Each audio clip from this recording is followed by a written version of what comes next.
ரிஷபராசி அன்பர்கள் கடைசி இறுதிக்கட்ட அதாவது இந்த சனியினுடைய இயல்பு நிலை பார்த்திங்கன்னா இறுதிக்கட்டமாக செயல்பட போகிறார். ஒவ்வொரு நேரத்துலையும் பார்த்திங்கன்னா ஃபஸ்ட்டு ஒரு 4.5 மாதங்கள் இயல்பு நிலையில் இருந்தார். அதுக்கப்புறம் வக்ரமானார். அப்புறம் வக்ர நிவர்த்தி அடைஞ்சார்.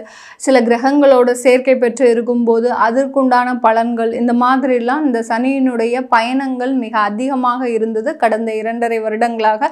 இப்போ இந்த சனி தன்னுடைய பயணத்தை இந்த கும்ப ராசியில் முடிக்க போகிறாரு.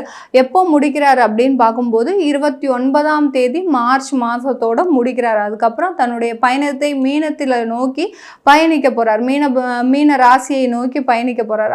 இப்படி இருக்கும்போது இந்த ரிஷப ராசி அன்பர்களுக்கு மிகப்பெரிய ஒரு மாற்றத்தை இறுதி கட்டமாக கொடுக்க போகிறாருன்னு தான் சொல்லணும். அது எந்த மாதிரியான ஒரு மாற்றத்தை கொடுக்க போகிறாருன்றது தான் நம்ம இந்த பதிவில் பார்க்க போகிறோம். நான் உங்கள் ஆஸ்ட்ரோ பூர்ணா. அன்பார்ந்த வணக்கங்கள். இன்னைக்கு இந்த ரிஷப ராசி அன்பர்களுக்கு மிகப்பெரிய ஒரு மாற்றங்களை தான் இந்த சனி பகவான் 10ஆம் இடத்துல இருக்கிறார். இயல்பு நிலை சனின்னு சொன்னாலே நீதிமான். ஜோதிட ரீதியாக எல்லோரும் செய்யக்கூடிய அந்த கர்மாக்களுக்கு பாவ புண்ணியங்களுக்கு தன்னுடைய அளவுகோலாக தன்னுடைய பலன்களை கொடுக்கக்கூடியவர் அந்த சனி பகவான். எல்லாருக்குமே ஒரு பயம். ராகு கேது சர்ப்ப கிரகங்கள் நிழல் கிரகங்கள் தன்னுடைய ஜாதக கட்டத்தில் இருந்தால் கூட எல்லாருமே பயப்படக்கூடியது சனியினுடைய தாக்கம் என்னுடைய ஜாதகத்தில் இருக்குதா, சனி எந்த மாதிரியா எனக்கு இருக்கிறாரு, நல்ல பலன்களை கொடுக்கக்கூடிய ஒரு சனியாக இருக்கிறாரா இல்லை கெடு பலன்களை கொடுக்கக்கூடிய ஒரு சனியாக இருக்கிறாரு தான் எல்லாருக்குடைய கேள்வியுமே.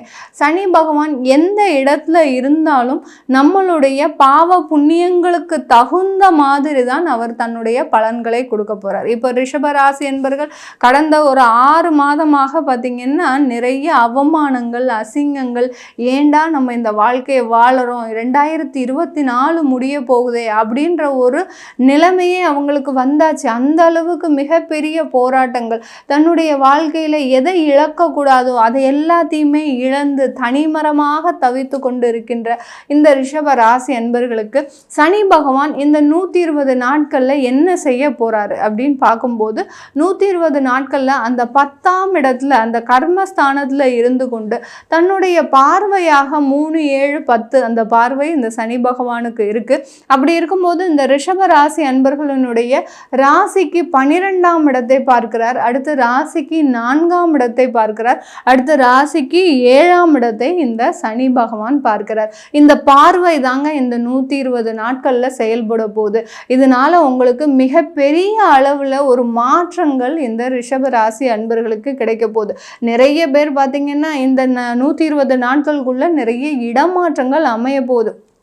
ஏன்னா அந்த 10ஆம் இடம்ன்றது பார்த்தீங்கன்னா 10ஆம் இடத்துல இருக்கக்கூடிய அந்த சனி உங்களுடைய ராசிக்கு 12ஆம் இடத்தை பார்க்கறதுனால அவர் கண்டிப்பான ஒரு இடமாற்றத்தை உங்களுக்கு செய்ய போகிறார். வேலை ரீதியாகவும் சரி, சில பேர் பார்த்திங்கன்னா தொழில் ரீதியாக வெளிநாட்டுக்கு போகக்கூடிய ஒரு வாய்ப்புகள் கிடைத்தாலும் இந்த மாதிரியான ஒரு வாய்ப்புகள் வரும்போது தயவுசெய்து இந்த காலகட்டத்தில் மிஸ் பண்ணிடாதீங்க. ஏன்னா நம்ம இத்தனை நாள் நம்ம எங்கள் குடும்பத்தோடு இருந்தோம், குழந்தைகளுடைய படிப்பு இருக்குது, அதையெல்லாம் நம்ம மிஸ் பண்ணிவிட்டு எப்படி போக முடியும். இப்போதான் நம்மளுக்கு வாய்ப்பு வருது. கரெக்டாக பசங்க ஒரு பெரிய கிளாஸ் வரும்போது தான் நமக்கு இந்த மாதிரியாக வாய்ப்புகள்லாம் வரும். இது கடவுளே நமக்கு ஒரு செஞ்சு வச்ச ஒரு இதுதான், நியதி தான் சொல்லணும். ஏன்னா அந்த டயத்தில் தான் நம்ம எங்கேயுமே மூவ் பண்ணுறதுக்கு தயங்குவோம். ஆனால் அப்படி இருக்கக்கூடிய நீங்கள் ரிஷபராசி என்பர்கள் எந்த விதமான தயக்கமும் இல்லாமல் யாருக்கு உங்களுக்கு ஆப்பர்ச்சுனிட்டி வருதோ, வாய்ப்புகள் வருதோ அதை பயன்படுத்தி முன்னோக்கி செல்லுங்க. அதை பயன்படுத்திட்டீங்கன்னா கண்டிப்பாக உங்களுக்கு எந்த விதமான ஒரு ஆபத்தும் வராது. எந்த அளவுக்கு நீங்கள் அந்த மாற்றத்தை நோக்கி பயணிக்கிறீங்களோ ரிஷபராசி அன்பர்களுக்கு நல்ல ஒரு வாழ்க்கையில் ஒரு நல்ல ஒரு மாற்றமும் கிடைக்கிறதுக்கு உண்டான ஒரு சாதகமான ஒரு அமைப்பாக தான் இருக்க போகுது. அடுத்து பார்த்தீங்கன்னா அந்த சனி பகவான் 10ஆம் இடத்துல இருந்து கொண்டு உங்களுடைய 4ஆம் இடத்தை பார்க்கிறார். 4ஆம் இடத்தை பார்க்கும்போது மீண்டும் சொத்துக்களை சேர்ப்பதற்கு உண்டான ஒரு நேரம். மீண்டும் ஏன் சொல்றோம் அப்படின்னு கேட்டான்னா நிறைய ரிஷபராசி அன்பர்கள் சனி பகவான் வக்ரமாக இருக்கும்போது நிறைய இழப்புகள், தேவையில்லாத இழப்புகள், எவ்வளவுக்கு எவ்வளவு நீங்க ஒரு அளவுக்கு நீங்க கட்டி காத்து வந்துட்டு இருந்த அந்த இதெல்லாம் பார்த்தீங்கன்னா சொத்தெல்லாம் பார்த்தீங்கன்னா கைவிட்டு போகக்கூடிய ஒரு சூழ்நிலை. எவ்வளவுக்கு எவ்வளவு நீங்க அந்த சொத்தை காப்பாற்றணும்னு நினைச்சீங்களோ அந்த அளவுக்கு உங்களால அந்த சொத்தை காப்பாற்ற முடியாத ஒரு சூழ்நிலை. நம்ம இந்த மாதிரி மாதிரியான சொத்தை வாங்கவே முடியாதே அப்படின்னு சொல்லக்கூடிய அளவிற்கு மிகவும் மனவேதனையுடன் தான் நீங்கள் அந்த சொத்தையெல்லாம் இழந்திருக்கிறீங்க. சொத்து மட்டும்தான் அந்த 4ஆம் இடமா, வேறு எதுவுமே கிடையாதா அப்படின்னு கேட்டிங்கன்னா கண்டிப்பாக இருக்குது. உங்களுடைய சுகஸ்தானம் தான் அந்த 4ஆம் இடம். நிறைய பலவீனமான ஒரு மோசமான ஒரு நிலையில் இருக்கக்கூடிய ஒரு அன்பர்களாக தான் நீங்கள் ரிஷபராசி அன்பர்கள் இருக்கிறீங்க. அந்த பலவீனமான ஒரு சூழ்நிலையில் ஒரு பொருளாதார ரீதியாக பலவீனமாக இருக்கிறீங்க ரிஷபராசி அன்பர்கள். அடுத்து பார்த்தீங்கன்னா உங்களுடைய மன ரீதியாக பலவீனமாக இருக்கிறீங்க, உடல் ரீதியாக பலவீனமாக இருக்கிறீங்க.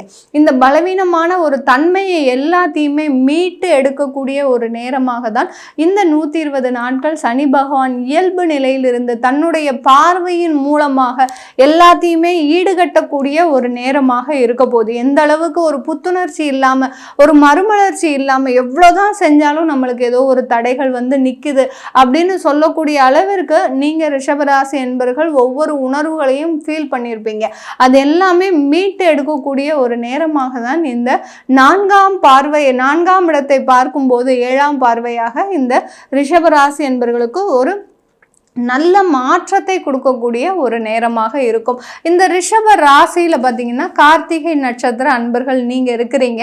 இந்த கார்த்திகை நட்சத்திர அன்பர்களுக்கு இந்த சனி பகவான் நல்ல ஒரு இடமாற்றத்தையும் வேறு மாற்றங்கள் கண்டிப்பாக கொடுக்க போகிறாருங்க. நிறைய பேருக்கு பதவி இழப்பு இருக்குது, ஆனால் அதே இடத்துல உங்களுக்கு வேறு ஒரு இடமாற்றமும் அமைஞ்சிட்டு இருக்குது. அதே சமயத்தில் இந்த கார்த்திகை நட்சத்திர அன்பர்களுக்கு நிறைய வருமானங்கள் வரக்கூடிய ஒரு நேரம். யாருக்கிட்டையாவது நீங்கள் பணத்தை கொடுத்துருக்கிறீங்க அப்படின்னா அந்த பணம் திரும்ப வரக்கூடிய ஒரு நேரமாக தான் இந்த 120 நாட்கள் இருக்க போகுது. அடுத்து பார்த்தீங்கன்னா ரோஹிணி நட்சத்திர அன்பர்கள் எப்போதுமே எதையாவது ஒன்று புதுசாக செய்யணும். தொழில் செய்கிறதா இருந்தாலும் சரி, அந்த ஒரு தொழிலில் நம்மளுடைய நிலைப்பாடு வந்து ஒரு தனித்தன்மையாக தெரியணும் அப்படின்றதுக்காக புதுசாக ஏதாவது ட்ரை பண்ணிக்கிட்டே இருப்பீங்க. அதில் நிறைய ஃபெயிலியர்ஸ் இருக்கலாம் இந்த ரோஹிணி நட்சத்திர அன்பர்களுக்கு. இப்போ கடந்த ஒரு 6 மாதமாக நீங்கள் ட்ரை பண்ண ஒரு புது விஷயங்கள் இந்த 120 நாட்களில் உங்களுக்கு சக்ஸஸ் ஆகக்கூடிய ஒரு நேரமாக தான் இருக்க போகுது இந்த ரோஹிணி நட்சத்திர அன்பர்களுக்கு.